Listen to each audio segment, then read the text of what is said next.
नमस्कार। आज हम हिंदू दत्तक तथा भरण पोषण अधिनियम 1956 के एक खास हिस्से अध्याय 3 पर थोड़ी गहराई से बात करेंगे। जी ये भरण पोषण यानी मेंटेनेंस से जुड़ा है। जी हमारा मकसद है धारा 18 से 28 को समझना।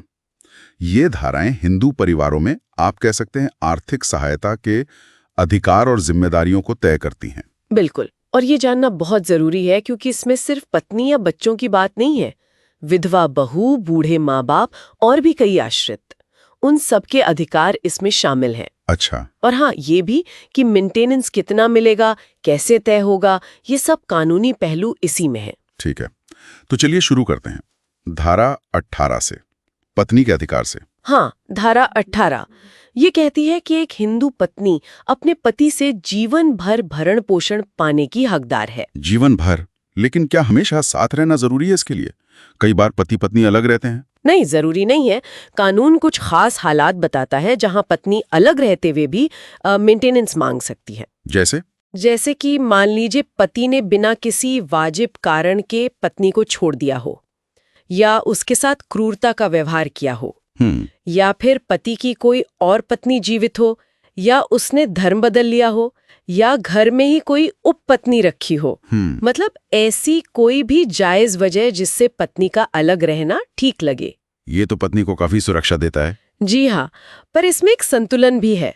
अगर पत्नी खुद मान लीजिए व्यभिचार में लिप्त है या उसने हिंदू धर्म छोड़ दिया है, तो वो ये अधिकार खो सकती है। अच्छा, तो दोनों तरफ की बात है। ठीक है, अब आते हैं धारा 19 पर।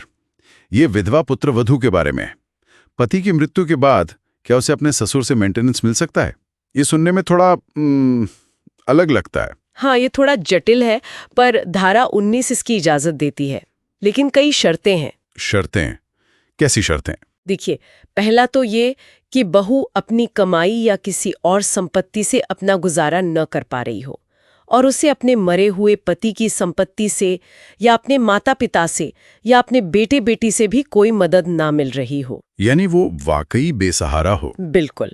और दूसरी शर्त, ससुर के पास सहदायिक संपत्ति होनी चाहिए। सहदायिक संपत्ति मतलब वो पुश्तैनी संपत्ति जिसमें परिवार के पुरुषों का जन्म से अधिकार होता है, और जरूरी है कि बहू को उस संपत्ति में से कोई हिस्सा ना मिला हो, और हाँ, ससुर उस संपत्ति से मेंटेनेंस देने की हालत में भी हो। और अगर बहू दोबारा शादी कर ले तो फिर ससुर की ये जिम्मेदारी खत्म हो जाती है। समझ गया। मतलब ये अधिकार बहुत ही सीमित और शर्तों पर आधारित है। सही कहा। अच्छा, अब बच्चों और बूढ़े माता पिता के लिए क्या व्यवस्था है? धारा 20। जी, धारा 20 कहती है कि एक हिंदू व्यक्ति अपने जीवन काल में अपने बच्चों का भरण पोषण करने के लिए बाध्य है। इसमें वैध और अवैध दोनों तरह के बच्चे शामिल हैं जब तक वो नाबालिग हैं। और माता पिता? ये जिम्मेदारी तब तक है जब तक वो माता पिता अपनी कमाई या संपत्ति से अपना गुजारा करने में असमर्थ हों। और क्या इसमें सौतेले माता पिता भी आते हैं? हाँ, एक दिलचस्प बात यह है कि माता पिता में निसंतान सौतेली माँ भी शामिल है। अच्छा, ये तो सामाजिक सुरक्षा का एक अहम पहलू है। बिल्कुल। कानून में आश्रितों यानी डिपेंडेंस की भी परिभाषा है ना, धारा 21 में। जी हाँ, धारा 21 में पूरी सूची है कि मृतक के कौन कौन से रिश्तेदार आश्रित माने जाएंगे। इसमें पिता, माता, विधवा पत्नी जब तक वो दोबारा शादी न करे, नाबालिग बेटे, पोते, परपोते। काफी लंबी लिस्ट लगती है। हाँ, अविवाहित बेटियां, पोतियां, परपोतियां, विधवा बेटी, बेटे या पोते की विधवा, और यहाँ तक कि नाबालिग अवैध पुत्र और अविवाहित अवैध पुत्री भी शामिल हैं। बाप रे।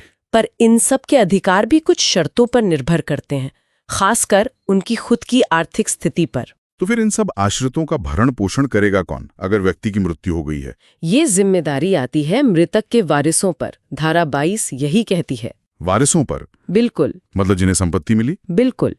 जिन वारिसों को मृतक की संपत्ति विरासत में मिली है, वे उस संपत्ति से अपनी अपनी हिस्सेदारी के अनुपात में आश्रितों का भरण पोषण करने के लिए बाध्य हैं। और अगर किसी आश्रित को वसीयत या विरासत में कुछ न मिला हो तो वो उन वारिसों से मेंटेनेंस मांग सकता है जिन्हें संपत्ति मिली है। ठीक है, अब आते हैं सबसे बड़े सवाल पर।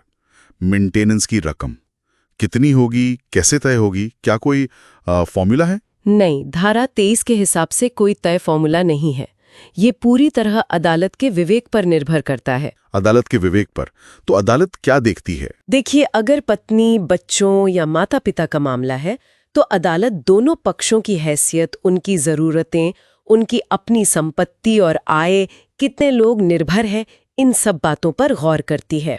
और अगर आश्रितों का मामला है तो मृतक की संपत्ति कितनी थी, वसीयत में क्या लिखा था, रिश्ते की करीबी, आश्रित की ज़रूरतें, उसकी अपनी आय, ये सब देखा जाता है। यानी हर केस अपने आप में अलग होता है। बिल्कुल। एक सीधी सी बात धारा 24 में है, दावेदार का हिंदू होना जरूरी है। हाँ, ये बहुत स्पष्ट है।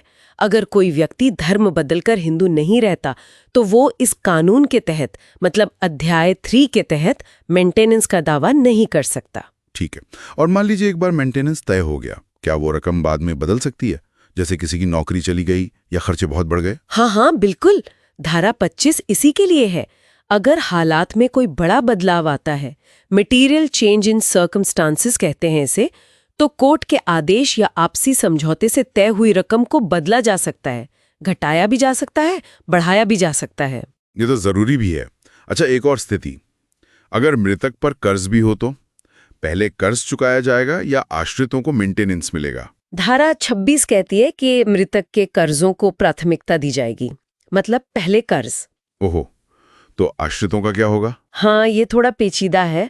धारा 26 कहती है कर्ज पहले, लेकिन ये धारा 27 के प्रावधानों के अधीन है। व्यवहार में अदालतें अक्सर संतुलन बनाने की कोशिश करती हैं। अच्छा, संतुलन।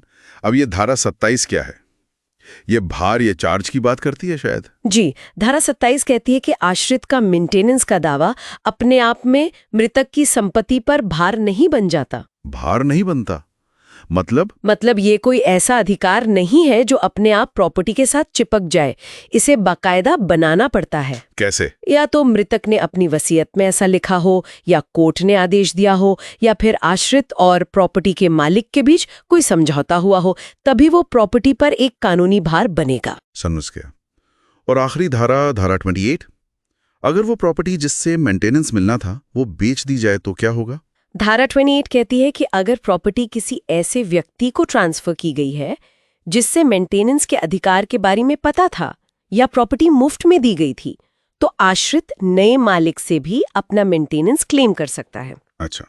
लेकिन अगर किसी ने वो प्रॉपर्टी कीमत देकर खरीदी है और उसे इस मेंटेनेंस के अधिकार के बारे में कोई जानकारी नहीं थी, मतलब वो एक बोनाफाइड परचेजर है, तो उसके खिलाफ ये अधिकार लागू नहीं किया जा सकता। ठीक है, ये स्पष्ट है। तो ये थी हिंदू दत्तक तथा भरण पोषण अधिनियम 1956 की धारा 18 से 28 तक की मुख्य बातें।